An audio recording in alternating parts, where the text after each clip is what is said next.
देखिए 10th science में हमारा जो चैप्टर चल रहा है वो चल रहा है प्रकाश का परावर्तन तथा अपवर्तन। और उसमें हम जो पढ़ चुके थे अब तक वो प्रकाश, प्रकाश की परिभाषा, प्रकाश के गुण क्या होते हैं, साथ में एक महत्वपूर्ण घटना जिसे हम प्रकाश के परावर्तन के नाम से जानते हैं, और साथ ही हम उसे पढ़ चुके थे परावर्तन के नियम। आज के इस महत्वपूर्ण लेक्चर में हम जो दर्पण है, जैसे समतल दर्पण है तो समतल दर्पण द्वारा प्रतिबिंब कैसा बनता है। भले ही हमारे सिलेबस में देखिए समतल दर्पण है नहीं, लेकिन उससे रिलेटेड क्वेश्चन जरूर पूछ ले जाते हैं, इसलिए मुझे पढ़ाना पड़ेगा। तो समतल दर्पण द्वारा जो प्रतिबिंब बनता है उसकी क्या विशेषताएं होती हैं।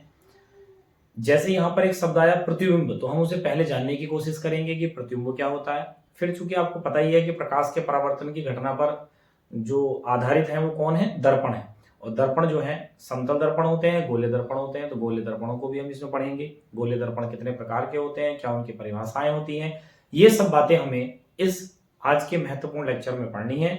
दर्पणों से संबंधित परिभाषाएं क्या है, तो इस टाइप के टॉपिक आज के इस महत्वपूर्ण लेक्चर में डिस्कस होने वाले हैं। तो चलिए स्टार्ट करते हैं आज के लेक्चर के इस पहले टॉपिक के साथ, जिसका नाम है प्रतिबिंब क्या होता है, जिसको हम इमेज बोलते हैं। तो देखिए हम पहले बात करते हैं, हमारे घरों में समतल दर्पण होता है। समतल दर्पण मीन्स जब हम स्कूल कॉलेज जाने के लिए तैयार होते हैं तो अपना फेस जिस दर्पण में देख रहे होते हैं वो समतल दर्पण है। उस समतल दर्पण में एक्चुअल में होता क्या है, कांच की एक पट्टी है, उसके पीछे कोई पॉलिश कर दिया गया है, कोई पेंट कर दिया गया है, और जो सामने वाला भाग है उसमें हम अपना फेस देखते हैं। तो सीधी सी बात यह है कि जब आप अपना फेस देख रहे हैं तो आप हो गए बिंब। साइंस के लैंग्वेज में बिंब माने वस्तु हो गया, वो दर्पण हो गया। और उस दर्पण में जो आपको दिखता है, जो आप अपने आप को देख रहे होते हैं, जो दर्पण में आप होते हैं, वो होता है प्रतिबिंब, माने बिंब का प्रतिबिंब। इसका मतलब ये हुआ कि जब आप दर्पण के सामने किसी वस्तु को रखेंगे, मान लीजिए ये दर्पण है, इसके सामने आपने मार्कर रखा, तो ये मार्कर हो गया बिंब। बिंब माने वस्तु हो गई, ऑब्जेक्ट हो गया। इससे प्रकाश किरणें चलती हैं भाई, इससे प्रकाश किरणें चली, दर्पण पर पड़ी, तो दर्पण में टकराने के बाद वो जिस बिंदु पर मिलती हैं, प्रकाश किरणें जो वस्तु से चलती हैं, बिंब से चलती हैं, वो दर्पण से टकराने के बाद उनका परावर्तन होता है। और परावर्तन के बाद वो जिस बिंदु पर मिलती हैं या किसी बिंदु से आती हुई प्रतीत होती हैं, उस बिंदु पर इस की आकृति बनती है, इस मार्कर की आकृति बनती है। वो जो आकृति है उसी को बोलते हैं इस बिंब का प्रतिबिंब, इसकी इमेज। या सीधे सीधे देसी स्टाइल में कहें तो जैसे आप खुद हैं, आपने दर्पण में अपने आप को जो देखा, तो जो दर्पण में आपको दिख रहा है वो प्रतिबिंब है, आप खुद जो हैं वो बिंब है। तो यही मैंने देखिए लिखा है यहाँ पर, जब दर्पण के सामने वस्तु रखी जाती है, इस वस्तु को ही हम बोलते हैं बिंब बोलते हैं, ठीक।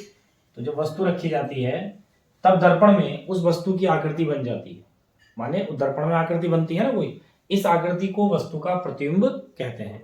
अर्थात इसे अगर हम साइंस की लैंग्वेज में ठीक से डिफाइन करें, परिभाषित करें, तो देखिए क्या देखने में आता है। यदि प्रकाश किरणें वस्तु के किसी बिंदु से, वस्तु माने फिर मैं वही लिख दे रहा हूं, देखिए बिंब, बिंब के किसी बिंदु से, तो ये दर्पण के सामने रखा था मार्कर, तो ये बिंब हुआ। इससे इसके किसी भी बिंदु से चलकर परावर्तन के पश्चात, यदि प्रकाश की किरणें वस्तु के किसी बिंदु से चलकर परावर्तन के पश्चात, माने जब दर्पण से परावर्तन हुआ तो परावर्तन के पश्चात किसी दूसरे बिंदु पर जाकर मिलती हैं, अथवा किसी दूसरे बिंदु से आती हुई प्रतीत होती है। या तो खुद जाके मिल जाएंगी, खुद परावर्तन के पश्चात जो किरणें हैं खुद किसी बिंदु पर कटेंगी, आपस में मिलेंगी, या फिर किसी दूसरे बिंदु से मिलती हुई प्रतीत होंगी, आके मिलती हुई प्रतीत होंगी, तब इस बिंदु को प्रतिबिंब कहते हैं, माने उस बिंब का प्रतिबिंब कहते हैं। तो साथ में प्रतिबिंब जो है वो निम्नलिखित दो प्रकार के होते हैं, वास्तविक प्रतिबिंब, आभासी प्रतिबिंब, क्योंकि यहीं पर दो कंडीशन क्रिएट हो रही हैं। जब परावर्तन के पश्चात माने वस्तु से चलने वाली प्रकाश किरणें दर्पण से टकराई और टकराने के बाद वो जिस बिंदु पर मिलेंगी, खुद से मिलेंगी, तो वहां तो बनेगा वास्तविक प्रतिबिंब। और जब वो खुद मिल नहीं रही हैं, किसी बिंदु से आती हुई प्रतीत हो रही हैं, उनको खुद से हम मिला के देख रहे हैं, तब उसको कहते हैं आभासी प्रतिबिंब। इन दोनों की परिभाषा मैं अभी इसके बाद बताऊंगा। तो ये आपको टॉपिक समझ में आया होगा। माने सीधा सा समझिए, दर्पण के सामने जब आप किसी वस्तु को रखते हैं उसे बिंब कहते हैं। उस बिंब से चलने वाली प्रकाश किरणें जब दर्पण से परावर्तन के पश्चात जिस बिंदु पर मिलेंगी, अर्थात इसकी कोई आकृति बनेगी दर्पण के अंदर, तब उस आकृति को कहते हैं वस्तु का प्रतिबिंब। क्योंकि इस शब्द का यूज बहुत ज्यादा इस विज्ञान की टर्मिनोलॉजी में होना है, आगे के इस चैप्टर जैसे जैसे आगे बढ़ेगा तो ये प्रतिबिंब, बिंब, इन शब्दों का बड़ा यूज होगा। साथ में वास्तविक प्रतिबिंब, आभासी प्रतिबिंब, ये बहुत सुनने को मिलेगा, इसलिए पढ़ाना जरूरी था। इसको आप अपनी कॉपी पर नोट कर लें। इसके बाद हम इन दोनों प्रकारों को परिभाषित करें। अगर बात प्रतिबिंब के प्रकारों की करें तो वास्तविक प्रतिबिंब की बात पहले करते हैं, जिसको हम रियल इमेज भी बोलेंगे। तो होता क्या है, जब कोई वस्तु, कोई बिंब, जैसे मान लीजिए मार्कर हमने दर्पण के सामने रखा है, तो यहाँ से जब प्रकाश किरणें चलेंगी और उनका परावर्तन होगा, तो परावर्तन के बाद जो परावर्तित किरणें होंगी, जब वे खुद स्वयं को काटेंगी, खुद वास्तविक रूप से काटेंगी, जिस बिंदु पर काटेंगी उस बिंदु को बोलेंगे इस मार्कर का, इस बिंदु वस्तु का वास्तविक प्रतिबिंब, रियल इमेज, खुद से बनेगा वो प्रतिबिंब बने, और उसे हम पर्दे पर ले सकते हैं। माने दर्पण के सामने अगर हम कोई पर्दा लगाएंगे तो उस पर्दे पर उसको प्राप्त किया जा सकता है।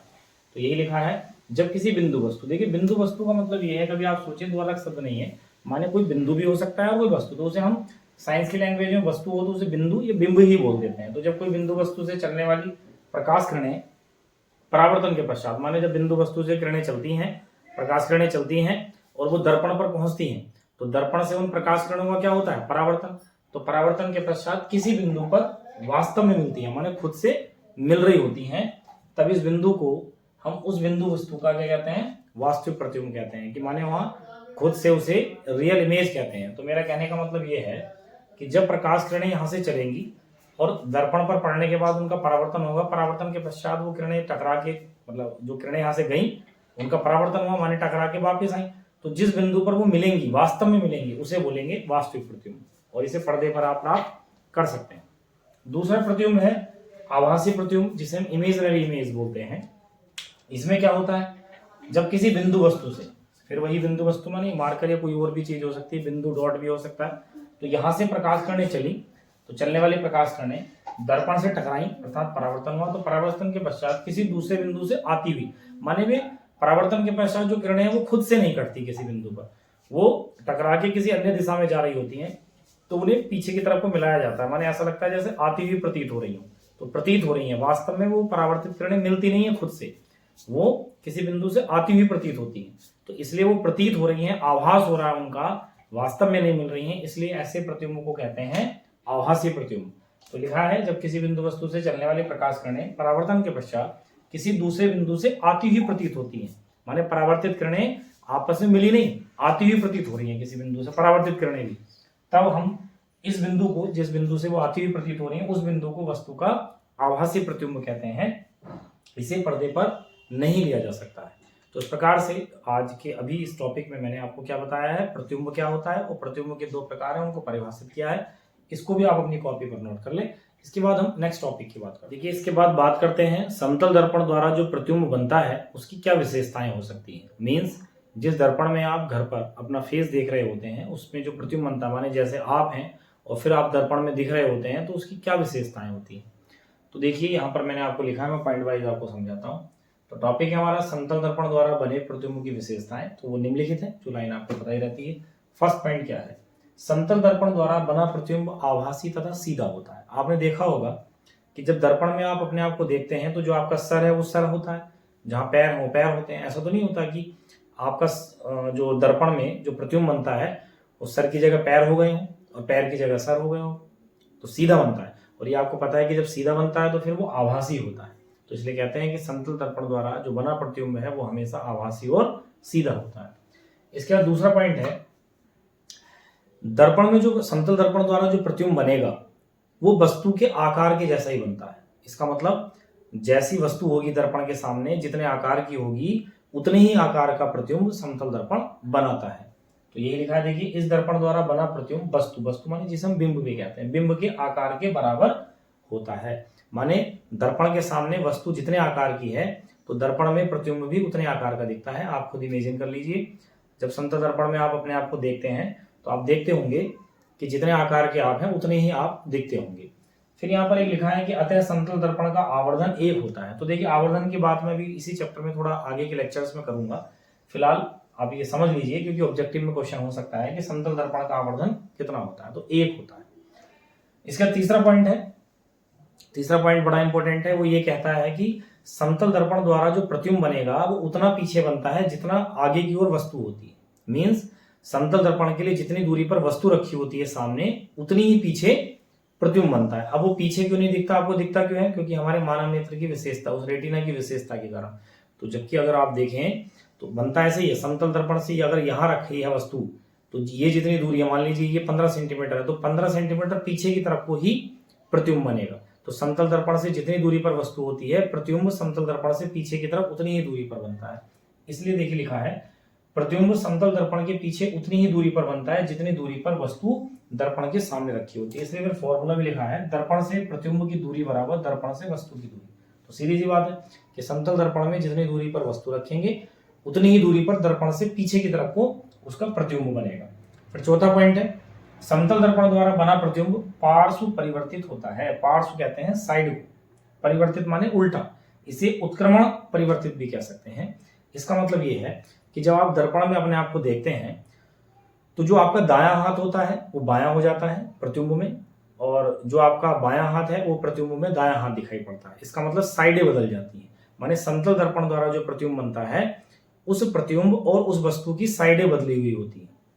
सर तो सर रहता है, पैर पैर रहते हैं, इसका मतलब सीधा आभासी बनता है। लेकिन उत्क्रमण परिवर्तित प्रतिबिंब बनता है, इसका मतलब साइडें बदल जाती हैं, और साइडों को शुद्ध हिंदी में पार्श्व बोलते हैं। तो पार्श्व परिवर्तित प्रतिबिंब बनता है, माने प्रतिबिंब की और वस्तु की अगर आपस में देखें तो वस्तु का बायां हिस्सा प्रतिबिंब का दायां हो जाएगा, वस्तु का दायां हिस्सा प्रतिबिंब का बायां हिस्सा हो जाएगा। इसलिए हम कहते हैं कि समतल दर्पण द्वारा जो बना प्रतिबिंब है वो पार्श्व परिवर्तित होता है, अर्थात वस्तु का बायां भाग, देखिए लिखा वस्तु का बायां भाग प्रतिबिंब में दायां तथा वस्तु का दायां भाग प्रतिबिंब में बायां प्रतीत होता है।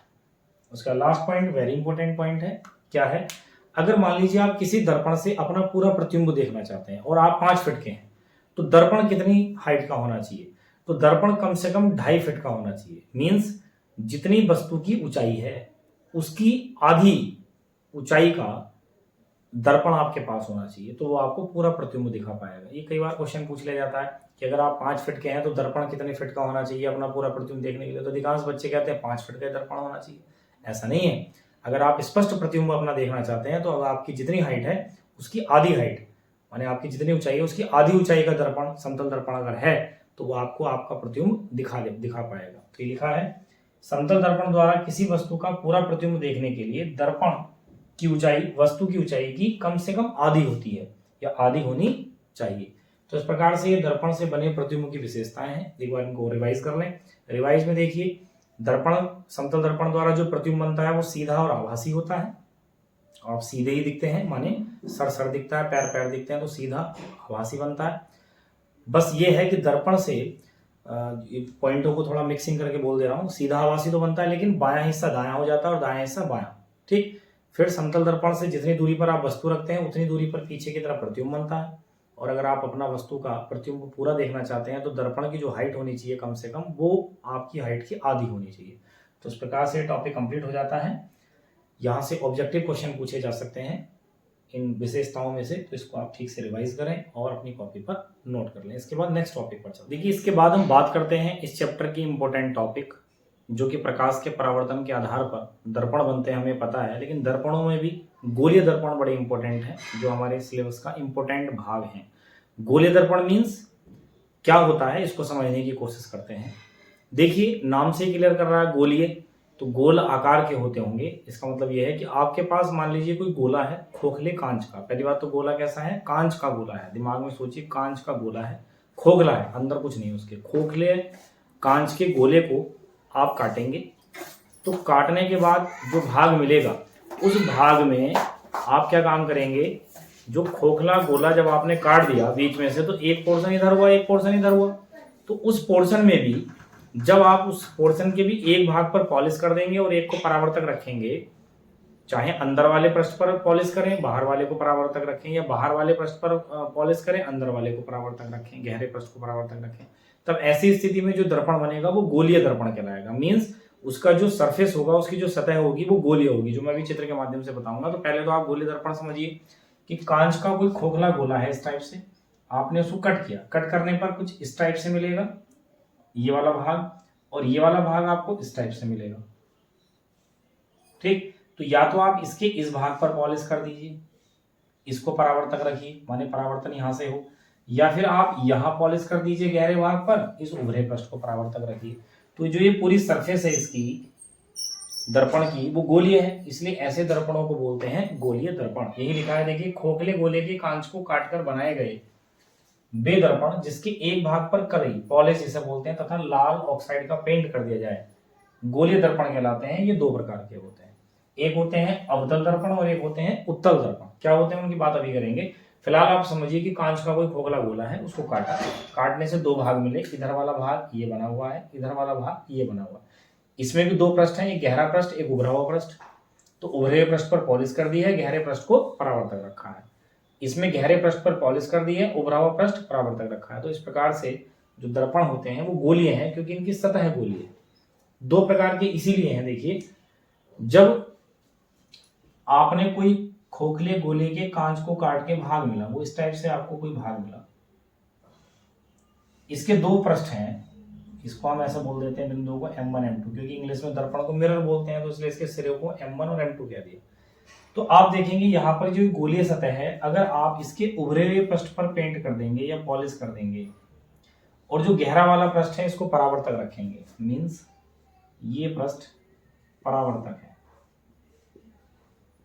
और जो उभरा हुआ पृष्ठ है उस पर पॉलिश है, तब ऐसे दर्पण कहलाते हैं, ऐसे गोलीय दर्पण कहलाते हैं अवतल दर्पण। मीन्स अवतल दर्पण में जो गहरा पृष्ठ होता है, जो दबा हुआ पृष्ठ होता है, वहां से प्रकाश का परावर्तन होगा, मानी किरणें आएंगी, टकराकर जाएंगी, यहां से नहीं होगा परावर्तन, इस अंदर वाले दबे हुए वाले पृष्ठ से, गहरे पृष्ठ से प्रकाश का परावर्तन होगा, माने परावर्तक पृष्ठ है। तो वे गोलीय दर्पण लिखा भी है, देखिए, वे गोलीय दर्पण जिनके उभरे हुए पृष्ठ पर, माने जो उभरा हुआ पृष्ठ है, पॉलिश कर दी जाती है, पॉलिश कर दिया उधर ऊपर को, और गहरे पृष्ठ को, जो अंदर वाला पृष्ठ है, जो दबा पृष्ठ, जो गहरा पृष्ठ है, उसको परावर्तक रखा जाता है, अवतल दर्पण कहलाता है। बात करते हैं उत्तल दर्पण की। देखिए, इसका मतलब ये अवतल दर्पण था। बात करते हैं उत्तल दर्पण की। उत्तल में क्या होगा, गोलीय सतह का तो कांच आपके पास है ही, वही सूर्य का नाम M1 M2 रख दिया। जब आप इसको आप इस साइड से बनाएंगे, वो क्यों बनाएंगे वो बाद में अभी आपको आगे क्लियर हो जाएगा, क्योंकि ये बता दूं, प्रकाश किरणें हमेशा बाईं ओर से डाली जाती है ना, प्रकाश किरणें हमेशा बाईं ओर से डाली जाती है, तो बायां मतलब बाईं ओर से आएगा, तो इधर को हमने इस पृष्ठ को परावर्तक रखना, तो आप गहरे दबे हुए पृष्ठ पर क्या कर देंगे, पॉलिश कर देंगे, और जो उभरा हुआ पृष्ठ है उसको कैसा रखेंगे, परावर्तक। तो इस बार जो पृष्ठ है ये वाला उभरा हुआ, ये परावर्तक है, ये परावर्तक पृष्ठ है, और जो गहरा पृष्ठ है उस पर क्या कर दी गई है, पॉलिश कर दी गई है, तो इसको उत्तल दर्पण कहेंगे, माने बेगोलीय दर्पण जिनके गहरे पृष्ठ पर पॉलिश कर दी जाती है। देखिए, गहरा पृष्ठ है, इस पर पॉलिश कर दी है, और जो उभरा हुआ पृष्ठ होता है उसको परावर्तक रखा जाता है, उत्तल दर्पण कहलाता है। तो ये आपको टॉपिक क्लियर हो गया होगा, बहुत इंपॉर्टेंट बात है, इन्हीं के ऊपर ये आधा चैप्टर बेस्ड है, गोलीय दर्पणों के ऊपर, उत्तल और अवतल दर्पण के ऊपर न्यूमेरिकल्स भी हैं, तो इसको आप अपनी कॉपी पर नोट कर लें, क्योंकि आपको ये परिभाषा पता होना चाहिए कि अवतल में गहरे पृष्ठ से परावर्तन होगा, उभरे पृष्ठ पर पॉलिश रहेगी, जबकि उत्तल दर्पण में गहरे पृष्ठ पर पॉलिश रहेगा, उभरे हुए पृष्ठ से प्रकाश का परावर्तन होगा।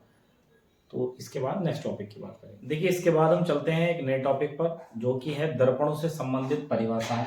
मीन्स दर्पण के साथ जो टर्म्स यूज होंगे उनको हम जानना बड़ा जरूरी होगा, क्योंकि न्यूमेरिकल्स में या जो आगे दर्पणों के लेकर थ्योरी आने वाली है, वहां पर इन परिभाषाओं का जिक्र होगा और आपको उनसे संबंधित नॉलेज होना चाहिए। जैसे पहला है दर्पण का द्वारक, माने दर्पण से संबंधित परिभाषाएं हैं, तो दर्पण की टर्मोलॉजी में जो यूज होते हैं बिंदु, उनकी बात कर रहा है।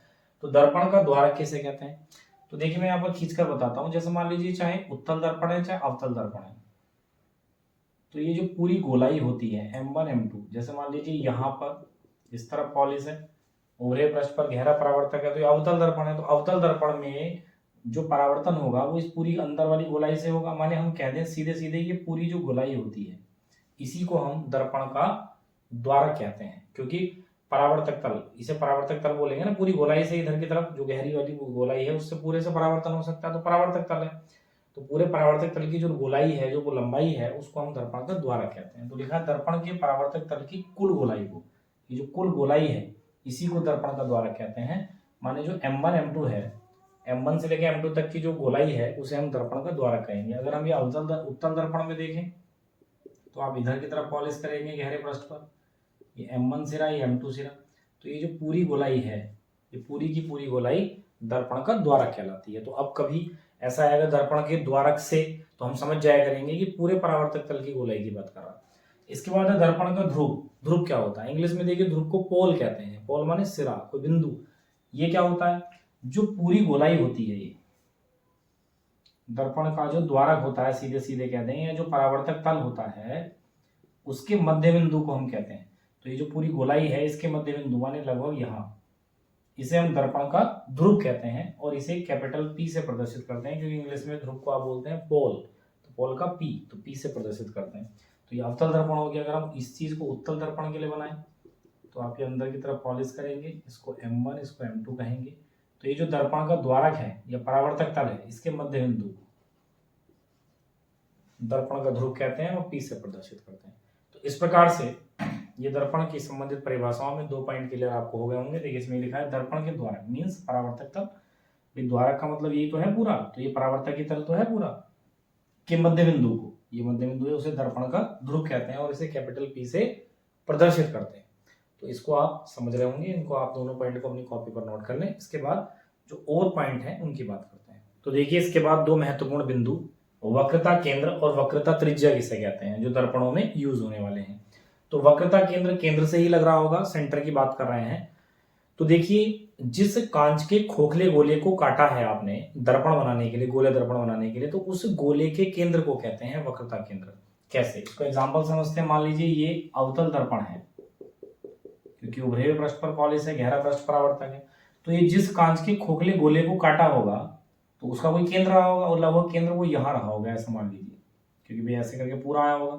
तो ये जो केंद्र है ये दर्पण का वक्रता केंद्र है और इसे कैपिटल सी से प्रदर्शित किया जाता है। ये इसके सिरे हो गए M1 और M2। तो इस कांच के खोखले गोले को जिसको काटा है उसके केंद्र को बोलते हैं वक्रता केंद्र और कैपिटल सी से प्रदर्शित करते हैं। अगर हम इसे उत्तल दर्पण में देखें तो भाई इधर पॉलिश है, M1 M2 सिरे हो गए। देखिए यहाँ पे लिख भी देता हूँ, ये दर्पण का ध्रुव हो गया P, दर्पण का ध्रुव P, क्योंकि इस द्वारक के मध्य बिंदु को जो इससे पहले हम पढ़ रहे थे, तो इसका केंद्र इस तरफ होगा, ये रहा वक्रता केंद्र, क्योंकि इसकी गोलाई इधर को ऐसे करके खोखला गोला काटा होगा तो उसके केंद्र को वक्रता केंद्र। तो हम कह सकते हैं कि अवतल दर्पण के लिए तो वक्रता केंद्र बाईं तरफ होता है, बाईं तरफ है, और उत्तल दर्पण में वक्रता केंद्र दाईं तरफ को होता है।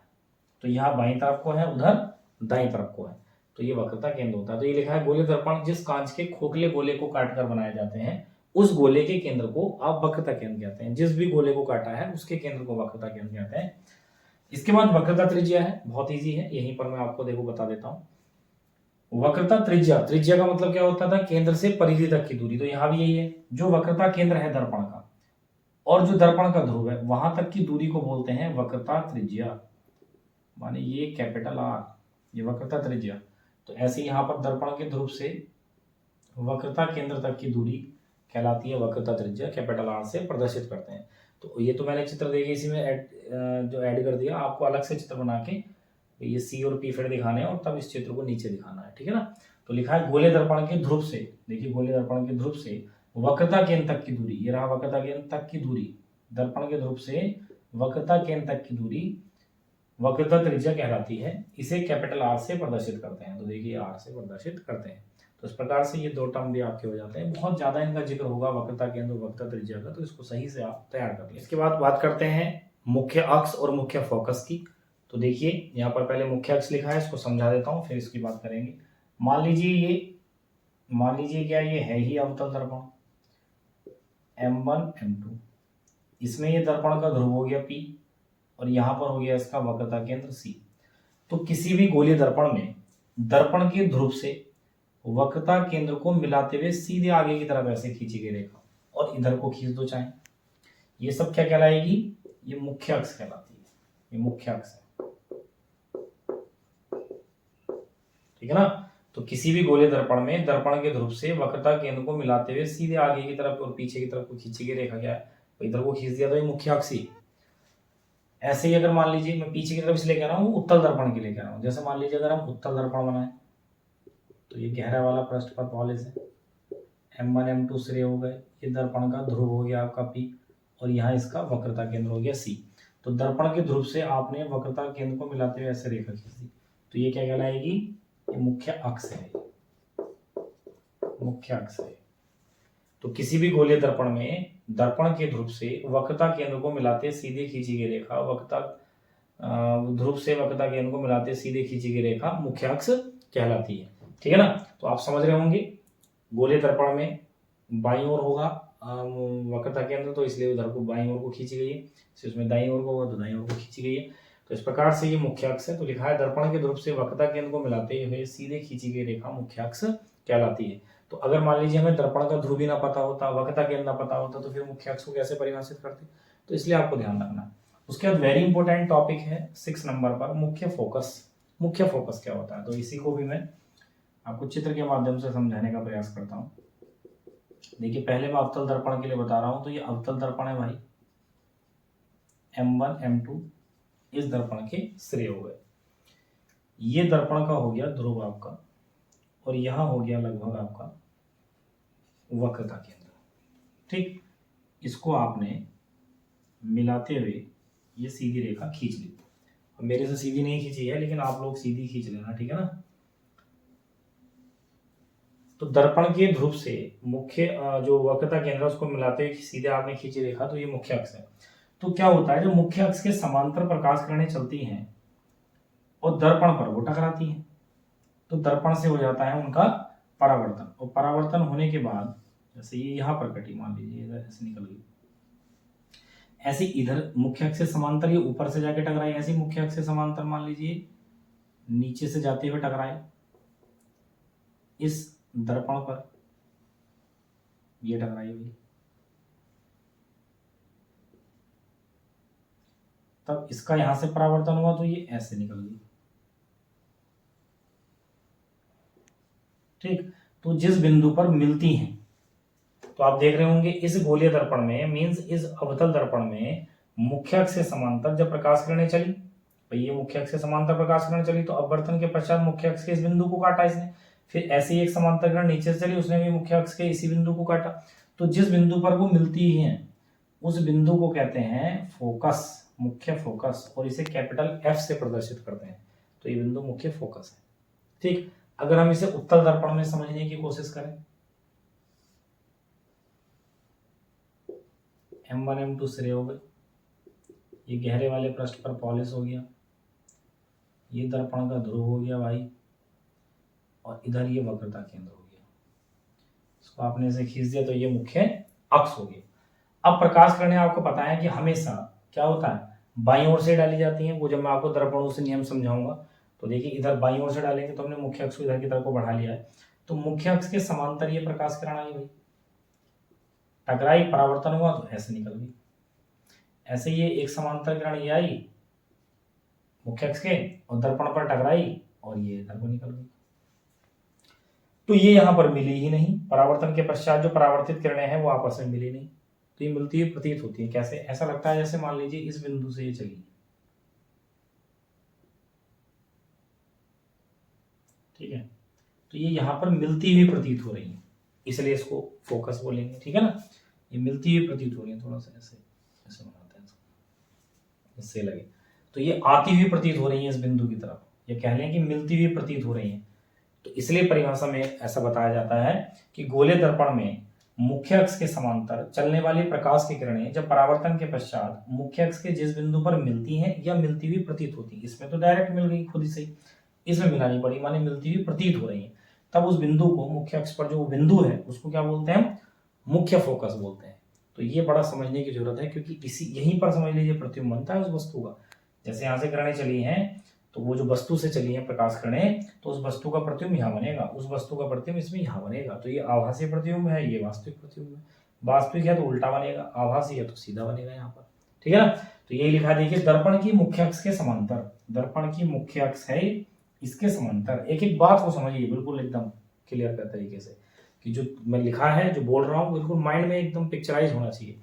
तो दर्पण की मुख्य अक्ष, दर्पण कि ये मुख्य अक्ष के समांतर समांतर चलने वाली या आने वाली प्रकाश किरणें दर्पण से परावर्तन पर, जब दर्पण पे टकराई तो परावर्तन हुआ, दर्पण से परावर्तन के पश्चात मुख्य अक्ष के, देखिए फिर से मुख्य अक्ष की बात आई, मुख्य अक्ष के जिस बिंदु पर मिलती है, तो मुख्य अक्ष के इस बिंदु पर मिली, यह मिलती हुई प्रतीत होती, इसमें मिलती हुई प्रतीत हो रही है, मुख्य फोकस कहलाता है। माने वह बिंदु क्या कहलाता है? मुख्य फोकस। इसे कैपिटल F से प्रदर्शित करते हैं, तो मैंने कैपिटल F से उसको प्रदर्शित करके दिखाया है, ठीक है ना। तो अवतल दर्पण में तो वास्तव में खुद मिल जाती है, उत्तल दर्पण में मिलानी पड़ती है। माने आभास होता है कि इस बिंदु की तरफ कोई किरण आ रही है, मैंने इसको पीछे की तरफ ऐसे बढ़ा लिया, ऐसे डॉट डॉट से खुद बढ़ाया, तुमने इसलिए डैश डैश करके दिखाया, तो इसको मुख्य फोकस कहेंगे। तो ये भी आप पॉइंट अपनी कॉपी पर नोट कर लें। इसके बाद 1-2 पॉइंट बचे हैं, उनकी देखिए बात करते हैं अगले पॉइंट फोकस दूरी की। इसका तो बहुत ही ज़्यादा आपको देखने को मिलेगा यूज़, और इस बहुत बार ये वर्ड आया करेगा। देखिए फोकस दूरी बड़ा ईजी है। गोले दर्पण में अभी जब मैंने ये चित्र बनाया था, देखिए इसी में समझते हैं। तो गोले दर्पण में जो फोकस था आपका, जहां पर किरणें परावर्तन के पश्चात मिल रही थी या मिलती हुई प्रतीत हो रही थी, तो उस फोकस से दर्पण के ध्रुव में, या ऐसे कहें किसी भी गोले दर्पण के ध्रुव से फोकस तक की जो दूरी होती है, ये वाली जो दूरी होती है, ठीक, इसको इस टाइप से बना देते हैं। ये जो दर्पण के ध्रुव से फोकस तक की दूरी है, ये आपकी कहलाएगी फोकस दूरी। इसे स्मॉल एफ से प्रदर्शित करते हैं, फोकाई लेंथ भी इसको बोलते हैं। तो स्मॉल एफ से प्रदर्शित करते हैं। इसमें देखिए कहाँ, तो ये फोकस है, ये दर्पण का ध्रुव है, तो दर्पण के ध्रुव से फोकस तक की दूरी जो होती है, ये वाली जो दूरी होती है, इसको बोलते हैं फोकस दूरी। स्मॉल एफ से इसको प्रदर्शित करते हैं। तो फोकस दूरी ही वो दूरी होती है जहां पर दर्पण के ध्रुव से जितनी दूरी पर प्रतिबिंब बनता है उस वस्तु का, तो फोकस दूरी उसे हम कहते हैं। तो ये लिखा है गोले दर्पण में दर्पण के ध्रुव से मुख्य फोकस माने कैपिटल एफ तक की दूरी को फोकस दूरी कहते हैं। इसे स्मॉल एफ से प्रदर्शित करते हैं। तो इस प्रकार से आपका ये हो जाता है। इसमें एक रिलेशन और है, चाहे उत्तल दर्पण हो चाहे अवतल दर्पण हो, जो फोकस दूरी होती है वो वक्रता त्रिज्या की आधी होती है। देखिए वक्रता त्रिज्या तो P से लेके C तक होगी, P से लेके C तक होगी, और जो फोकस दूरी होती है वो लगभग मिडिल में होती है, मिडिल में होती है। तो एक संबंध ये भी है, इसको आप लिख लें कि फोकस दूरी और वक्रता त्रिज्या में संबंध क्या होता है। फोकस दूरी व वक्रता त्रिज्या में संबंध। तो सीधे सीधे फॉर्मूला लिख देता हूं। जो फोकस दूरी होती है वो वक्रता त्रिज्या की आधी होती है, माने F बराबर होता है R/2, क्योंकि फोकस दूरी कम है, वक्रता त्रिज्या बड़ी है, क्योंकि फोकस दूरी लगभग बीच में है, मिडिल में होती है। फोकस दूरी मिडिल में है, वक्रता केंद्र और ध्रुव के, वक्रता केंद्र ध्रुव के, तो फोकस दूरी वक्रता त्रिज्या की आधी होती है। तो ये न्यूमेरिकल में यूज होगा फॉर्मूला। ऐसे न्यूमेरिकल भी आपको वक्रता त्रिज्या दे देंगे दर्पण की, फोकस दूरी पूछेंगे, या फोकस दूरी दे देंगे, वक्रता त्रिज्या पूछेंगे। तो इस फॉर्मूले को लगाना है उत्तल दर्पण के लिए भी अवतल दर्पण के लिए भी। चिन्ह माइनस होगा कि प्लस होगा फोकस दूरी का, ये भी एक बात बताऊं। अवतल दर्पण की फोकस दूरी नेगेटिव होती है, जबकि उत्तल दर्पण की पॉजिटिव होती है। क्यों होती है? क्योंकि देखिए जब मैं आपको अभी इसमें दर्पणों के लिए दूरियां नापने के नियम पढ़ाऊंगा, तो उसमें बताऊंगा कि जो बाईं ओर की दूरियां होती हैं वो ऋणात्मक होती हैं। तो चूंकि आपको दिख रहा है कि अवतल दर्पण में फोकस दूरी बाईं ओर को है, तो नेगेटिव होगी। उत्तल दर्पण में फोकस दूरी दाईं ओर को है, और दाईं ओर की दूरियां कैसी ली जाती हैं? धनात्मक। तो इसलिए उत्तल दर्पण की फोकस दूरी पॉजिटिव होती है। ऐसे ही वक्रता त्रिज्या अवतल दर्पण में नेगेटिव होगी, क्योंकि वक्रता त्रिज्या बाईं ओर को है, जबकि उत्तल दर्पण में वक्रता त्रिज्या दाईं ओर को है, इसलिए पॉजिटिव होगी। तो ये जब मैं आपको इसके बाद दर्पणों के लिए दूरियां नापने के नियम, जो चिन्हों की परिपाटी है, उसको पढ़ाऊंगा, तब ये बात आएगी।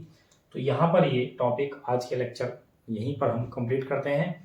तो आज के इस महत्वपूर्ण लेक्चर में मैंने आपको दर्पणों से संबंधित जो परिभाषाएं बताई हैं उसको ठीक से समझ लेना, क्योंकि देखिए इसमें मुख्य अक्ष आया, उससे पहले दर्पण का द्वारक आया। एक बार मैं थोड़ा सा रिवाइज करूं तो दर्पण का द्वारक माने जितनी वो टोटल गोलाई है, जो परावर्तक तल की गोलाई है, उसको हम द्वारक कह रहे हैं।